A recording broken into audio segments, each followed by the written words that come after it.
کو کچھ کہا، ہمیں ساری دلچسپی اس میں ہے کہ وہ جملہ جو امام نے اس کو خلوت میں کہا وہ کیا تھا. اگر وہ جملہ ہمیں معلوم بھی ہو جائے ہمارے کسی کام کا نہیں ہے، شاید مہمان کے کسی کام کا ہو، ہمارے کسی کام کا نہیں ہے. اس پورے ماجرا میں ہمارے کام کی چیز یہ کہ امام نے مہمان کی مہمان نوازی کیسے کی، تاکہ میں بھی اپنے مہمان کی اسی طرح سے مہمان نوازی کروں. یا امام نے اپنے دشمن کو کیا کہا، ہماری ساری دلچسپی اس جملے میں ہے کہ اس موقع پر امام نے خاتمے میں اس کو کیا کہا. وہ جملہ پتہ بھی چل جائے اس میں ہمارے لیے کوئی اتنا فائدہ نہیں ہے. ہمارے لیے یہ فائدہ ہے کہ امام کا رویہ اپنے دشمنوں کے ساتھ کیسا تھا، طرز کیا تھی امام کی، تاکہ ہم بھی وہی طرز اپنائیں. یہاں پر اپنے مخالفین کے ساتھ امام کا رویہ کیا تھا، تاکہ ہم بھی وہی طرز اپنائیں. ہم آداب انہی چیزوں کے نام ہیں.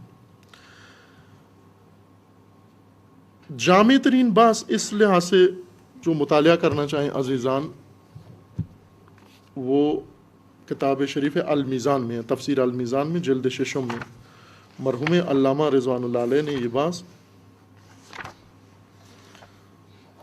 سورہ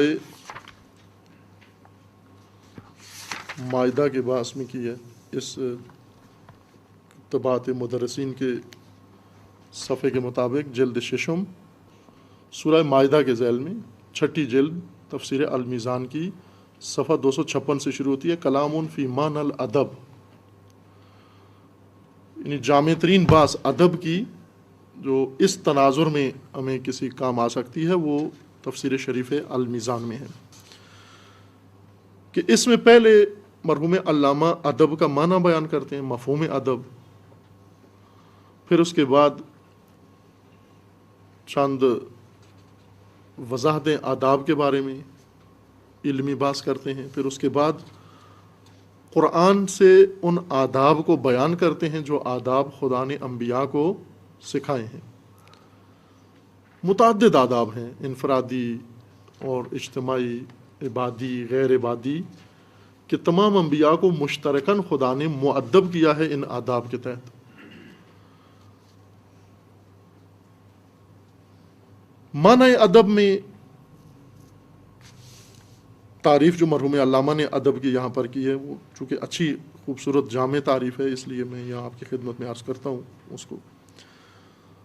الادب علی ما یتحصل من معناہ هو الحیۃ الحسنہ التي ينبغي ان يقع عليه الفعل المشروع اما في الدین او عند العقلاء في مجتمعهم كآداب الدعاء وآداب ملاقات الاصدقاء وإن شئت قلت ظرافت الفعل.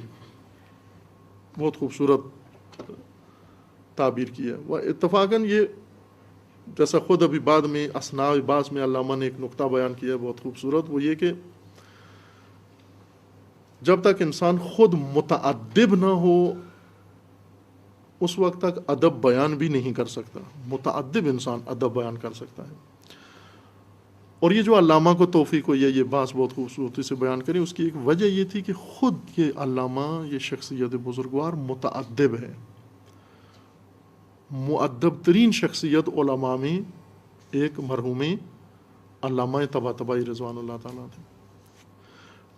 اس آداب میں نہ لیں کہ ملتے ملاتے ہوئے بڑے انداز سے ملتے تھے، یعنی وہ نہ، مؤدب بے آداب الہی، متخلق بے اخلاق الہی تھے خود. بے عبارت دیگر ادب کو ڈکشنریوں سے اور ادب کو انہوں نے کتابوں سے نکال کر نہیں مانا کیا، بلکہ ادب کو اپنی روح سے نکال کر ہمارے سامنے پیش کیا. یہ جو معنی ادب ابھی علامہ ہمارے لیے معنی کر رہے ہیں، یہ ادب وہ چیز ہے جو خدا نے علامہ کی روح میں پیدا کی اور علامہ اس کو اندر سے دل سے نکال کر ہمارے سامنے الفاظ کی شکل میں پیش کر رہے ہیں. ادب کس چیز کا نام ہے؟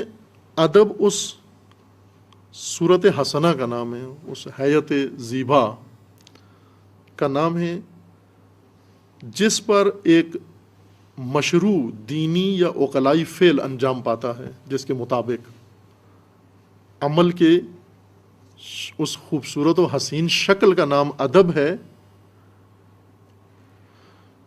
جو کسی دینی فعل یا عقلی فعل کی صفت واقع ہوتا ہے، وہ شکل یا صورت صفت واقع ہوتی ہے. جیسے دعا کے آداب ہیں یا جیسے ملاقات اصدقاء ہیں. خلاصہ کر کے بیان کرتے ہیں کہ ادب یعنی ظرافت الفعل، عمل کا ظرافت سے متصف ہونا، نفاست سے متصف ہونا، حسن و زیبائی، حسن و ظرافت کو ادب کہتے ہیں. فعل کے حسن و ظرافت کو ادب کہتے ہیں. اسی سے پھر فرماتے ہیں کہ پس ادب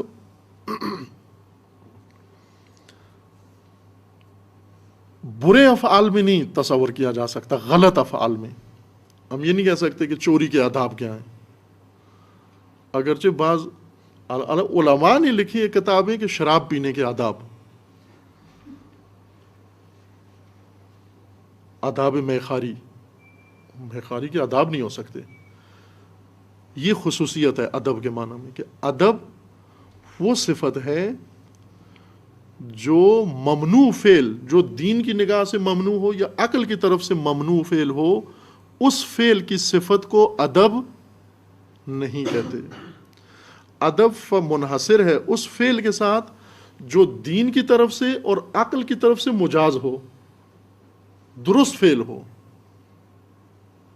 لہذا چوری کے آداب، ڈاکے کے آداب، غیبت کے آداب مثلا یہ ہونے چاہیے آداب غیبت کے کہ کس طرح، یعنی جب ایک غیبت کر رہا ہو تو دوسرے چپکے سے سنیں، اس کی غیبت میں ٹپکے نہیں بیچ میں، پہلے اس کو کرنے دیں پھر آپ شروع کریں. نہ، غیبت کے آداب نہیں ہے. کیوں نہیں ہے؟ چونکہ غیبت ممنوع ہے، غلط فعل ہے.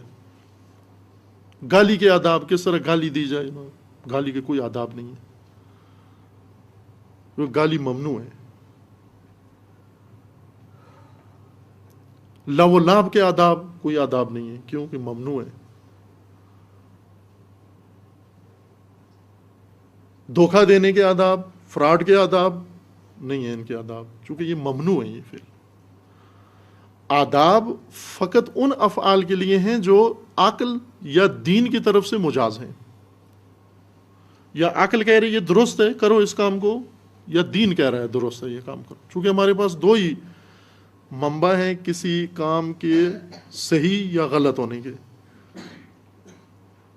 عقل اور وحی. یا دینی نصوص میں کسی چیز کو کہہ دیا گیا وہ غلط کام ہے، یا عقل کہہ رہی ہو یہ غلط کام ہے. لہذا علامہ فرماتے ہیں کہ مشروع اعمال یعنی جو قانونی ہیں، اجازت ہے جن اعمال کی، ان کے آداب ہو سکتے ہیں. لہذا فلا ادب فی الظلم والخیانت والکذب، جھوٹ ہو، خیانت ہو، یہ ظلم کے، ان کے آداب نہیں ہیں. ولا ادب فی الاعمال الشنیعۃ والقبیحہ، شنیع و قبیح اعمال، غلط اعمال جو مذموم ہیں، ان کے بھی آداب نہیں ہیں. ولا يتحقق ايضا الا في الافعال الاختیاریہ، ادب کی ایک اور خصوصیت یہ ہے کہ ادب ہمیشہ اختیاری فعل میں ہوتا ہے، چونکہ کچھ کام ایسے ہیں جو اجباری ہیں. مثلا کوئی نہیں کہہ سکتا کہ خراٹے لینے کے آداب کیا ہیں، کیونکہ اختیاری نہیں ہے. لیتے تو سبھی ہیں لیکن اختیار نہیں ہے. کوئی انسان سونے کے بعد اختیار ختم ہو جاتا ہے، وہ آٹومیٹکلی چلتے رہتے ہیں خود ہی، لہٰذا ان کے کوئی آداب نہیں ہیں. اختیاری فعل کے آداب ہیں. اختیاری فعل یعنی جس فعل کی زمام خود انسان کے اپنے اختیار میں ہو، جس کو انسان انجام بھی دے سکتا ہو، چھوڑ بھی سکتا ہو. جیسے لکھ رہا ہے خوب چھوڑ دیں، نہ لکھیں، بول رہا ہے نہ بولیں، اختیار جس کا انسان کے اپنے پاس ہے. اور آداب ان افعال کے لیے ہیں جن کو کئی طرح سے انجام دیا جا سکتا ہو. کچھ افعال ایسے ہیں جن کو ایک ہی طریقے سے انجام دے سکتے ہیں آپ، دوسری کوئی شکل ہی نہیں ہے، دوسرا کوئی آپشن نہیں ہے ان کے لیے، اسی طرح انجام دینا ہوگا آپ کو. جن افعال کی فقط ایک ہی صورت ہو، ایک ہی طرز پر ان کو انجام دے سکتے ہیں، ان کے بھی آداب نہیں ہیں. آداب ان افعال کے ہیں جن کو کئی طرح سے انسان انجام دے سکتا ہو.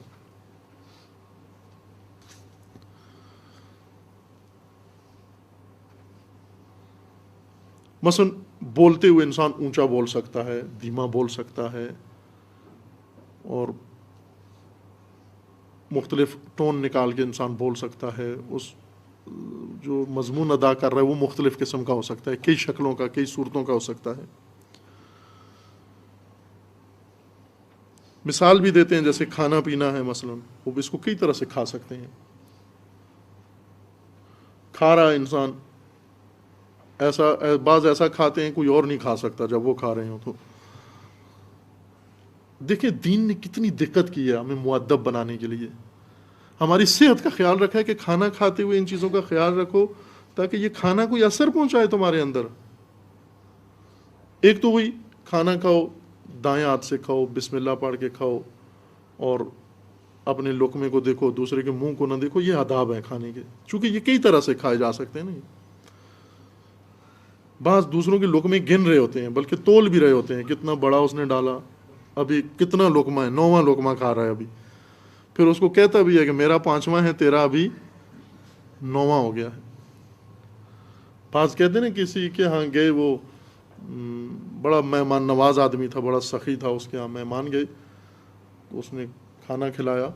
ایک آدمی نے جو ہی لقمہ منہ میں ڈالا تو اس نے کہا رک جاؤ، 1 منٹ رک جاؤ. کیوں؟ کہا کہ یہ جو تم لقمہ کھا رہے اس میں بال ہے.